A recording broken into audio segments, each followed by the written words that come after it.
Let's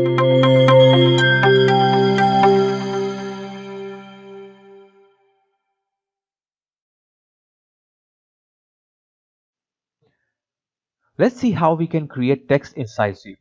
So in the past, getting text into ZBrush meant creating it in some other program and importing it. Now you can do it pretty quickly and easily right within the software. So let's see how we can do that. Now, it doesn't really matter what model you have open right now. Like for example, if I can go over here and open maybe this dog. Okay. So I have this dog over here for, some text putting reason. Now, what we will do here is that we can just create the text over here. So how it is done. Let's see how it is done now. We just have to go to the Z plugin over here, and here we have text 3D and vector shape. So once you will click on it, you will see there is a new text option and a couple of other options here which we will go in detail. But I don't want to go back and forth to the Z plugin and then here. So what I can do at this stage is that I can just put this one on the side here. Okay, so in that way I can keep it open uh, for longer time, and I can close this one so I can have a much more bigger screen. Now to create a text, you just have to press new text option over here. So let's click it here to the new text, and I can write here anything. I don't know what is the breed of this dog, so I will just call it the dog show. Maybe we are creating an advertisement for a dog show. Okay, so I can just do it, and you can see that as soon we did it, we got this here. Okay, now let's see some settings what we can do over here. So we got a couple of settings here. So here is extrusion. What does the extrusion do is that, let me turn on the wireframe for now, so you can see what is going on. But let me make sure if I'm on the text layer. Yeah, I am. Shift F so I can see that. Okay.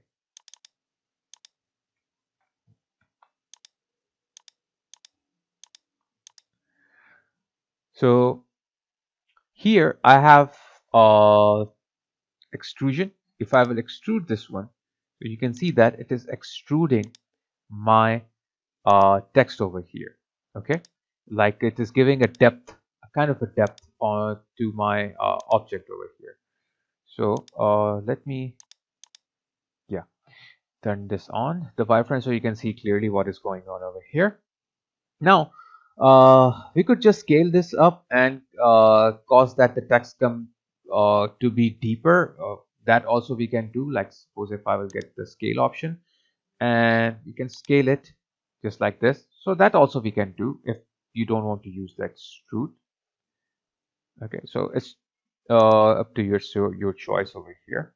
Now there is also resolution over here. So if right now, just see how the wireframe looks like. If I will increase the resolution from 3 to maybe 5, so you can see that it's giving me more depth and it's giving me more like of a segments over here. So let's increase it a little bit more, maybe 25.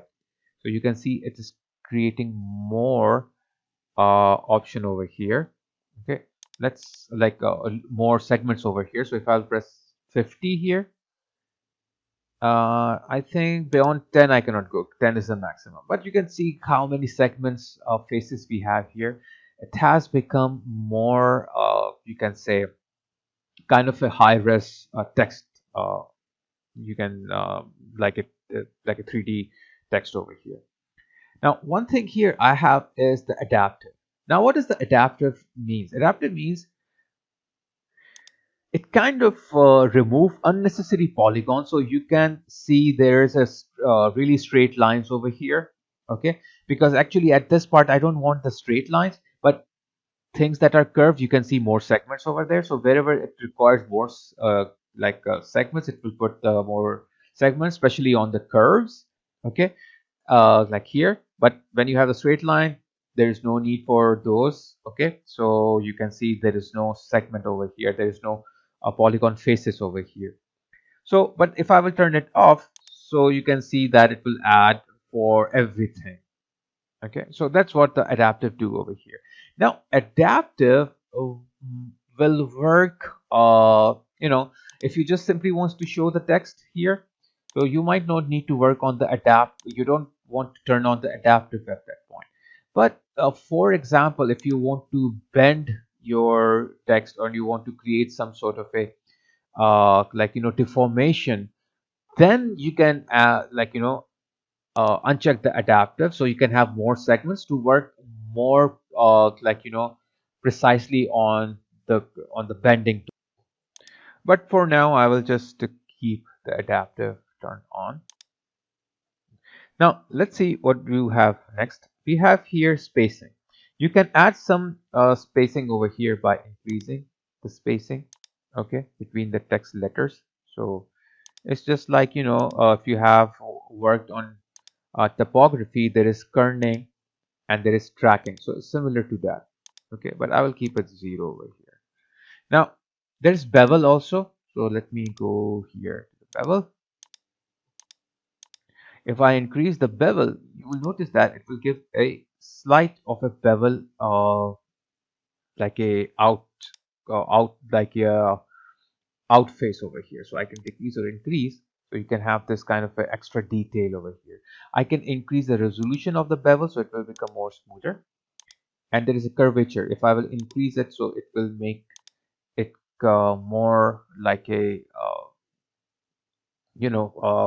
outwards smoother, just like this. Or I can go inwards like this. So that's pretty much you can do with this bevel, and this is how you can see you have this.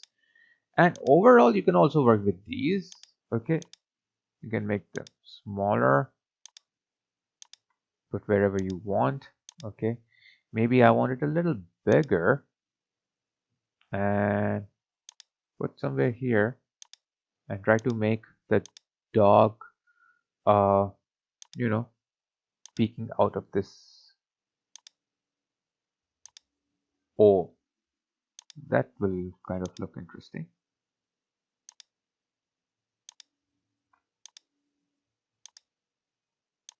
Okay, so here we have this 3D text with a 3D model over here. So as you can see, it's pretty straightforward. We could even pick up an interesting font over here. Like suppose if I don't like this font, I can just go and choose any font that I want. Okay, maybe I want uh, or maybe Corbel font. I can change the font over here. Okay, and maybe I want the font not to be bold, I want it to be bold italic. Okay, so, and maybe I want a less space now. So these kind of changes you can do with the help of like the settings over here, and will create different kind of a font effect on your in your viewport. So when you're happy with the result, all you have to do is go into your gizmo and size it just like what I did, rotate it, position it wherever you want. And that's easy to do that. So that's it with the font and everything. This is how you create a 3D text inside the ZBrush.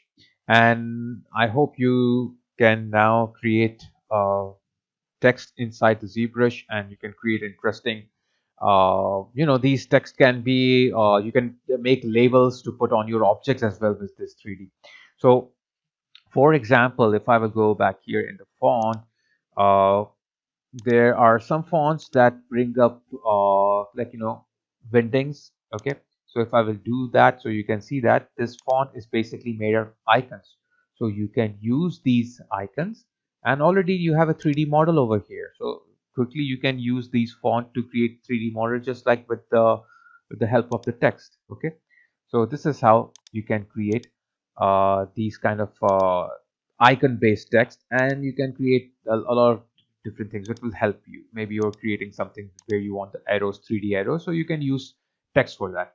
So guys, if you have liked my video, please click on the like button. If you have any question, you can click, or you can just leave the question in the comment section below.